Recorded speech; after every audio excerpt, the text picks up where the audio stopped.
നമ്മളിപ്പോൾ ഗ്ലോക്കോമ പേഷ്യൻസിന് മരുന്ന് സ്റ്റാർട്ട് ചെയ്യുമ്പോൾ എല്ലാവർക്കും ഉള്ളൊരു ഡൗട്ടാണ്, ഞാൻ ഈ മരുന്ന് ലൈഫ് ലോങ് യൂസ് ചെയ്യേണ്ടി വരുമോ എന്നുള്ളത്. ചില പേഷ്യൻസ് ഉണ്ട്, നമ്മൾ മരുന്ന് യൂസ് ചെയ്തിട്ട് 1 മന്ത് കഴിഞ്ഞിട്ട് കാണാൻ വേണ്ടി പറയും. അവർ വന്നിട്ട് പറയും, ഡോക്ടറല്ലേ പറഞ്ഞത് 1 മാസം കഴിഞ്ഞിട്ട് വരാൻ വേണ്ടിയിട്ട്, അതുകൊണ്ട് മരുന്ന് ഞാനങ്ങ് നിർത്തിയെന്ന്. പക്ഷേ നിങ്ങൾ മനസ്സിലാക്കേണ്ട ഒരു കാര്യമുണ്ട്, ഈ ഗ്ലോക്കോമ എന്നത് നമ്മൾ BP, ഷുഗർ ചികിത്സിക്കുന്നത് പോലെയാണ്.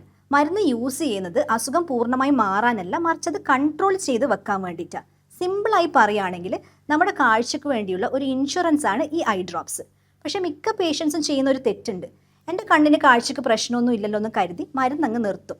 പക്ഷെ നിങ്ങൾ ഓർക്കേണ്ട ഒരു കാര്യമുണ്ട്, ഈ ഗ്ലോക്കോമ എന്നത് നിശബ്ദനായൊരു കള്ളനാണ്.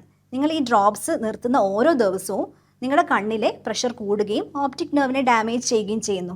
അതുകൊണ്ട് നിങ്ങളുടെ ഡോക്ടർ പറയുന്നത് വരെ, അതിപ്പോൾ ലൈഫ് ലോങ് ആണെങ്കിൽ പോലും മരുന്ന് കറക്റ്റായി യൂസ് ചെയ്യുക. നിങ്ങളിപ്പം ട്രാവൽ ചെയ്യുകയോ അല്ലെങ്കിൽ ജോലിക്ക് പോകുകയോ എന്തോ ആകട്ടെ, മരുന്ന് കയ്യിൽ കരുതുക, കൃത്യമായി യൂസ് ചെയ്യുകയും ചെയ്യുക.